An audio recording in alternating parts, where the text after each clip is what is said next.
This is the second edition of Cheap Homes. Um, I know I told you when I showed you that house in Waterbury, Connecticut, that you shouldn't buy until May. And, well, it's looking like better and better advice every day. You see a couple of banks have gone under the last few days. Credit Suisse is on the burner now.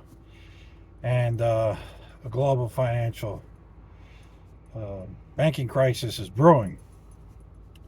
So, this is still about a home, but and you really gotta look at your individual circumstances.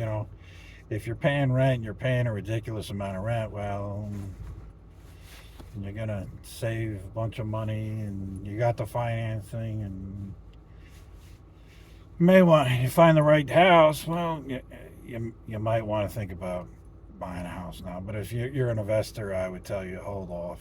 You may even want to hold off a lot longer than May. Um, if you have money in the stock market, uh, it might not be a bad idea to get out of it, uh, unless you got a lot of cash on the side. And, when the market does drop, you're going to be able to go do what Wall Street does. When there's blood on the street, they say down there, you go in for the kill. So it's how the rich are getting richer and the poor are getting poorer. Every time there's a drop in the market, a drop in the economy, uh, the people with the cash on the side, that's where they win. I've almost started to consider that these recessions and financial crises are done intentionally, because the same people who win when, when we go into a recession are the ones that are creating the recession, and it's their actions that lead to it. Latest was this Silicon Valley Bank. They had all kinds of investments in startups and so on and so forth. And they didn't have the cash on the side to meet those obligations, and now people are taking the money out. They got even less cash. They're done. Um, so, in terms of a house, I think rates are about 6% right now. And that's if you got AAA credit. Uh, Auto loans are as much as 14% now. So, you got to buy a car. I tell you, you know what? Whatever you can afford for cash, uh, buy that car. Don't ever tell the dealer you're paying cash. In fact, I would go ahead and finance it at whatever rate they give you. What they'll do is they'll bump up the rate. You qualify for 10%, they're going to charge you 15, and they get a kickback from the bank if you continue to pay that loan for 10 months. But finance it through them. You get your first payment, pay it off. Make sure there's no charge or penalty for paying off the loan early. But that gives them more profit room in the total deal for the car in terms of what they pay for the car, what they're selling the car for. Now they're making money off the financing, so they can give you a little better price on the car. Kind of a way you can get them a little backwards, maybe even upside down. Maybe someday I'll make a video about how to potentially uh, walk out the dealership with a car where you paid less than the dealer did. Um, it's not an easy game to win, but it can be done. Um, and I'll continue to review homes um, as they come up. And I plan to do a little bit of traveling when the weather gets a little bit warmer. Um, and there's three markets I really like in terms of investment and a landlord, and they're not these hot markets. The reason I like them is the landlord tenant laws. They're very pro landlord, and that's Indiana, West Virginia, and Arkansas. They also, all three, happen to be very low property tax states. Now, most of these areas, you're not going to make a lot of money speculating on real estate. The money is in renting. Uh, the rent roll is very, very good. The expenses are very, very low. In fact, at some point, I would like to buy some of those homes in those areas also, uh, and maybe hopefully someday manage them for people. But yeah, I'd hold off, hold off, hold off, hold off. But again, you have to really weigh your personal circumstances. If your rent is through the roof and you find the house you like, and and if you got cash, you're in a much better position because you're not going to be looking at this interest rate. But the realtors are going to tell you, hey, the rates come down, you can refinance. Yeah, okay, fine. When are the rates coming down? Interest rates? We don't know. We have no idea.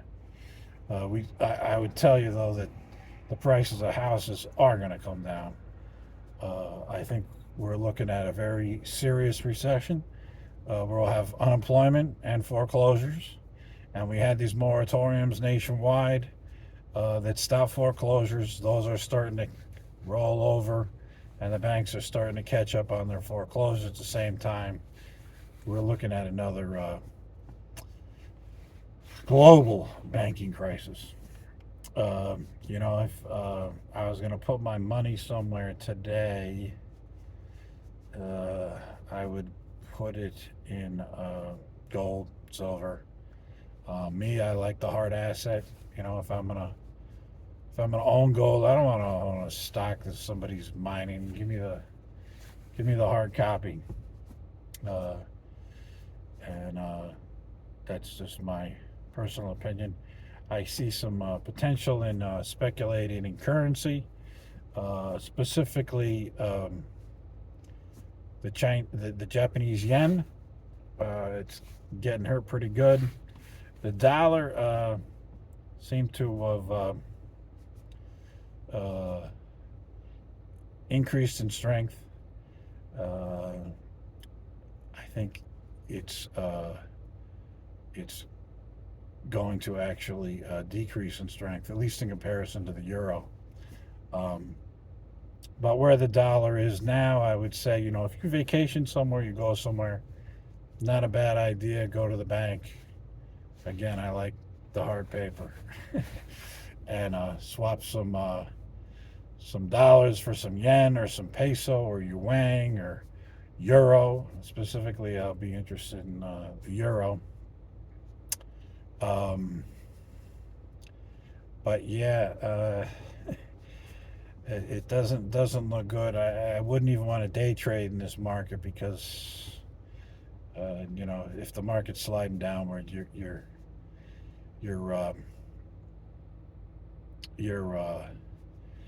you're fighting an uphill battle, even day trading. But yeah, I would be trying to stack and save as much cash as I could for the coming deep recession. How deep? Could be as deep as the last one in '08 and '09. It could be, potentially, it could be deeper. Um, uh, but yeah, the guys who got the money on the side, they're the ones who are going to win. The unemployment, they're going to win in that recession. They're going to go in there for the kill when everybody else is hurting. Now the unemployment rate is still very low. There's a lot of job opportunities. I would try to maximize my cash assets. Now there's still time to do it. Whether that you're going to buy a home in the next couple of years, or you want to try and take advantage of a downturn in the market. One stock I watch fairly closely is Tesla. Musk is he's the one he's been banging up the stock pretty good. I will say this though, Tesla politically is so essential to at least half of the United States that I think the United States government, I don't know if you remember the bailouts of General Motors and Dodge during the last recession. I think they'll actually bail out Tesla before they bailed out GM, Ford, or Dodge, just because it is so it is so politically essential, and I think for the future of the auto industry, essential here in the United States. It's the only EV company that's been able to turn a profit doing this. Ford's, they failed. The other company I think that might do well in the EV world is Mercedes.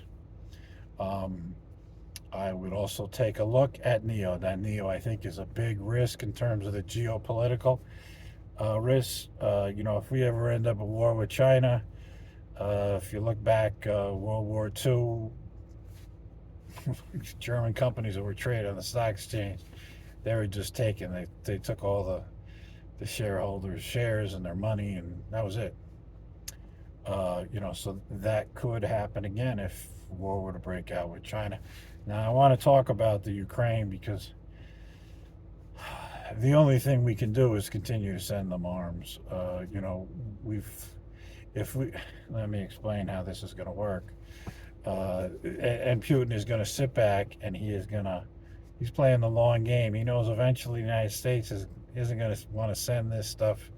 There's already a lot of talk about these bombs and drones, tanks, and Putin knows when we stop doing that, he'll be able to run straight through to Ukraine. And once he does that, he's going to be dealing with a lot of insurrectionists from Europe. Believe me, it'll be like Putin's Iraq. It'll go on over there forever. But what Putin will then do is he will step his toe into Poland. Now, Poland is a NATO ally, and we are obligated under our NATO agreement to put our own bodies there in Poland, our own soldiers, our own people. Now, whether we do that or not, it won't matter. As soon as Putin does that, Xi Jinping will stand and tell Putin to get back to Moscow and end what looks like is going to be World War III. And China, I'd say, they may already be the leader of the world. They may already be the most powerful nation in the world. And I'll get to that in a second. But China will step up on the podium and they'll take the gold. They just ended what looked like was World War III, and they didn't even pick up a gun to do it.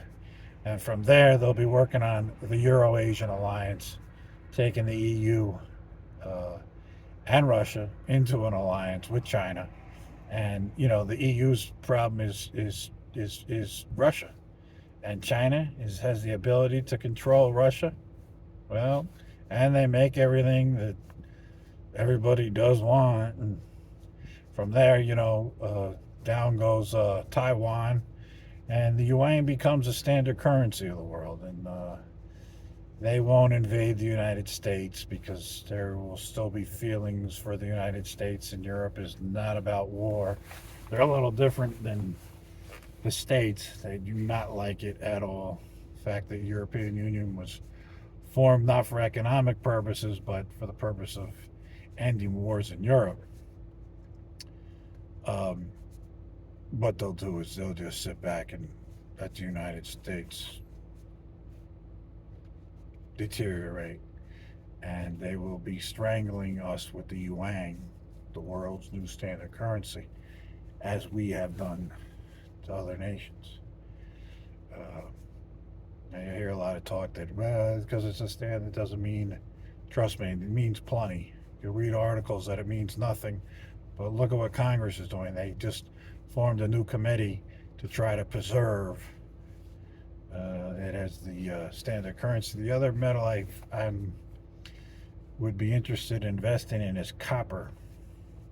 A Tesla uses 200 pounds of copper in every Tesla for the electrical, the battery. They'll also be using a lot of silver. And gold, of course, is gold. Um, Bitcoin, at some point, I'll be telling you to buy it.